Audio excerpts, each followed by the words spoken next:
Here comes the plane, love. Yep, here we go again. And now we thought we beat the low sun, now we got the plane. I think it's gone. Okay? It's just circling, it'll be back It's just circling, it'll be back in a few seconds. Hi everybody, welcome to Big OGGIE World, welcome to, well, nearly the end of a Christmas list. Absolutely. And the start of your Christmas. Yeah? Less than a week till the big day. It is. So, if we're doing all this in the right order, we've just done the saucy weekend. Yep. So we've made some cranberry sauce and some bread sauce. Please go back and have a look at those. And we're nearly there now. Yeah. So we're going to do 3 videos for Monday, Tuesday, Wednesday. Yeah, Monday, Tuesday, Wednesday.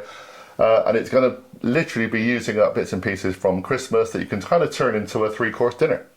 Ish. That's the plan. Yeah. Ish. So, today we're going to use up some of the cranberry sauce. And? Pick it up. Brie, if I'd have picked it up, I've eaten it. Yeah. Okay?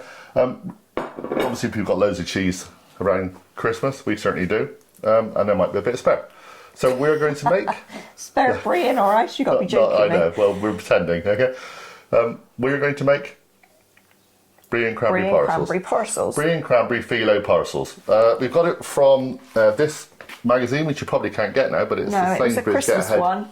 magazine, which is quite a good little magazine, actually, quite useful. Yeah, there's been a few bits in there that we've used. Yeah, they've done it with a baby kale salad. Yeah. You wouldn't get me to eat a baby kale salad if you paid me. No. That's just, I mean, it not looks our tough and favourite thing. disgusting, to be honest. So we're just going to make the parcel. Yeah. Have it with a little side of whatever you like.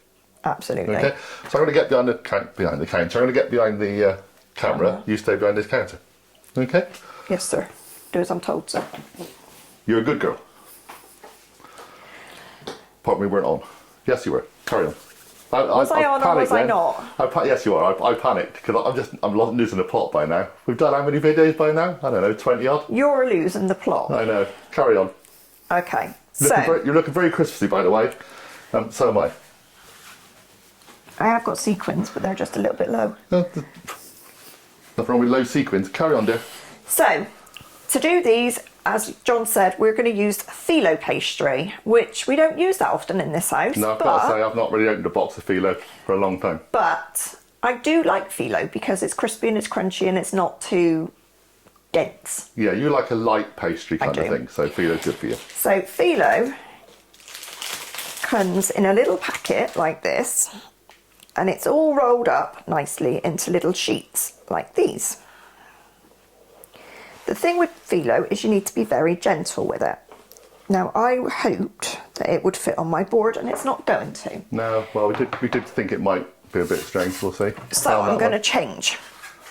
So what you need to start off with is 2 sheets of phyllo pastry. Bear with while I unwrap it gently. Right.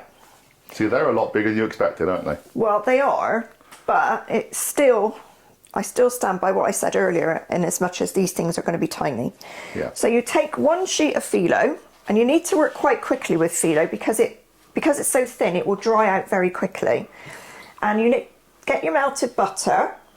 All the ingredients will be on the list as usual at the bottom, and you're going to paint the whole of your sheet with melted butter. Make sure the butter's not too warm, because you don't want it to start cooking your pastry. Now this is not going to be the, cleanest of recipes. You're going to get your hands a bit dirtier, but... Nice, you wore a posh dress for this, love. Well, when you got your Christmas shirt out, I thought I'd better make an effort. I know. You look like Fanny Craddock from the 1970s, honestly. All you need now is a little bow in your hair and a bit of tinsel. I've got a bow in my hair. Yeah. Don't have any tinsel, don't do tinsel. I've got tinselitis, I don't like it. The old cracker jokes are coming out, honestly. Yeah. Well, by now my brain is completely fried. You got to remember, we started Christmas way before you lot. Oh, we could finish Christmas by now. Right, so there's sheet 1 done. Okay. Just 1 little bit there. That's it. Make sure you get right to the edges. Faster, dear, faster. And then you're going to put another sheet on top.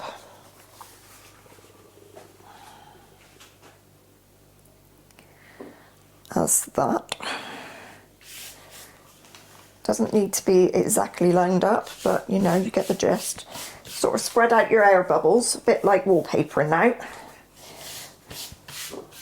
There we go, and then paint that one as well. But before, or whilst I'm doing that, John, can you fold that back up? Do you want me to get rid of this?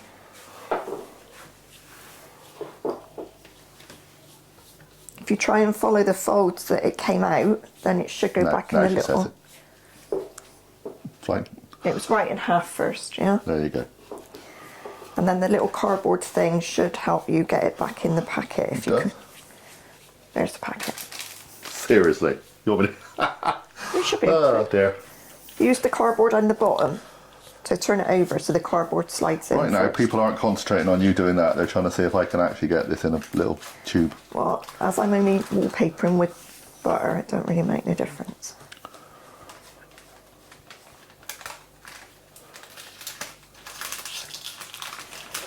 There. So there's our phyllo. Okay. Get that in there. Put it back in the fridge.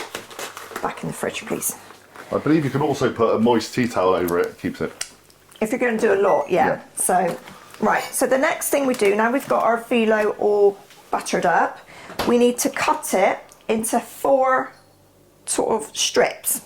Okay, so we need to cut this into 4, and you need to have about 12 centimetre width. So I'm going to cut it in half lengthways. Yeah, we've kind of worked out that the sheets are about 24, 26 centimetres this way.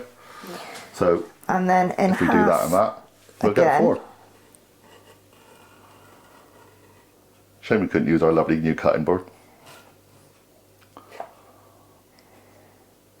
Well, like we said, we don't really use phyllo that much, so we don't really know. No. And then the next thing you do is you get a piece of cheese and you put it sort of on your parcel, and you put a splodge of cranberry sauce. This is our homemade cranberry sauce, so don't put too much. And then what you do then... Bit of pepper. Oh, pepper, you want pepper as well, sorry. Got to put a little bit of seasoning on it as well. There you go, not too much. Obviously no salt because Brie is salty enough. And then you're going to try and fold this into a triangular shape. Thus. And then you're going to go that way. Yep, like a little samosa. It is like a little samosa.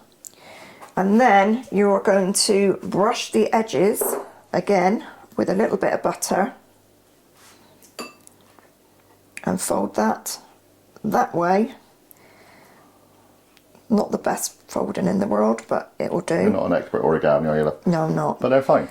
And that is one parcel. Okay, so I'm going to do the rest quickly. Yeah, I think we're a bit quick on this because, like we said, phyllo does actually dry out quite quickly. Pepper, no? Sorry, I'm rushing. I know, don't rush. Only 3 items, 1, 2, 3, it'll be fine. Of course, if you don't like pepper, don't put it in. Now he tells me, she says. See, and then if you put too much in, it rips as such. So be very careful not to overfill these little things. I think phyllo is probably one of the most delicate pastries that there is. There.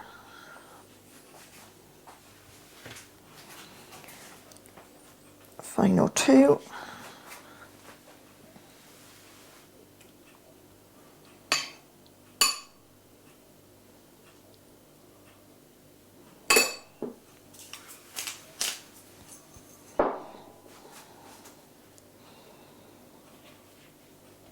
Lovely. So we'll come back when you're all finished, but they're looking good, love.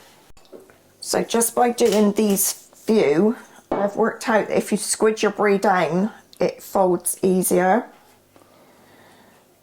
Not quite so much of a big bump to deal with.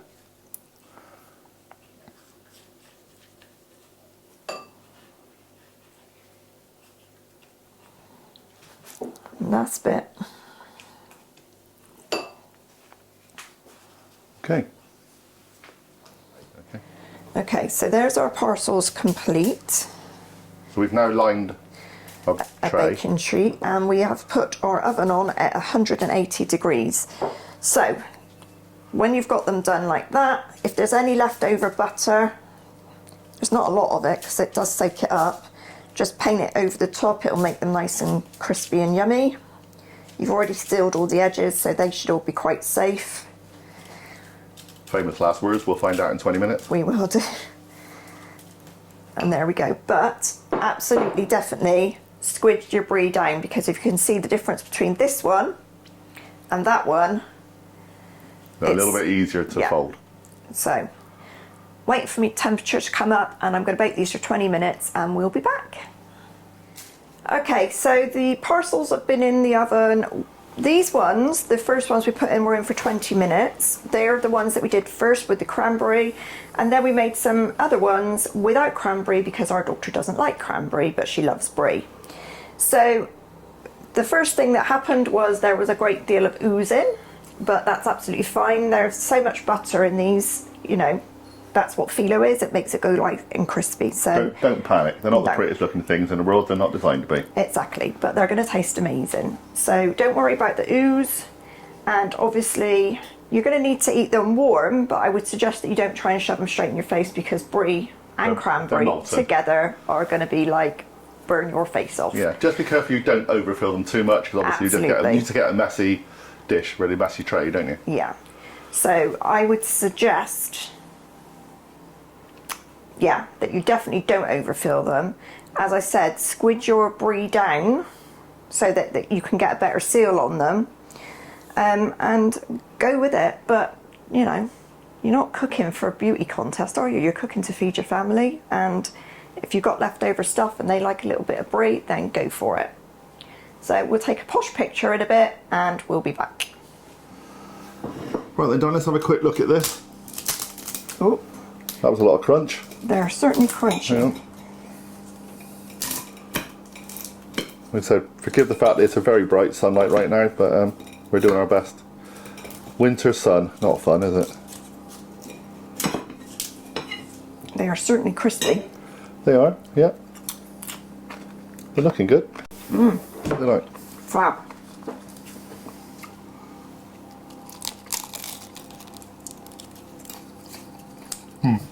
That's really good. Very good.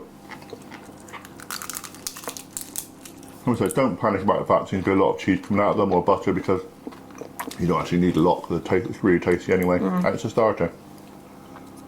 Or a snack. True. You could eat a pile of these while you're watching a film. You absolutely could. So, please subscribe, please hit the notification bell, do all those things. Come and join Kelly and I on Big OGGIE World, me on Big OGGIE Golf, and we've got a new Facebook page as well, a new Facebook group, sorry, which is called Big OGGIE World, I believe at the moment. So find that as well. It's a nice open group. We're going to get a lot of people to do various things on it. A bit of a community. If you've got any recipes that you want us to make, if you've tried any of our recipes, take photographs of them, tell us what you think, put it on that page. You're dripping. Oh, I'm always dripping, love. That's fine. So, we'll see you all again tomorrow. Nearly Christmas. Thank goodness. Let's crack on with the main course, love. Okay.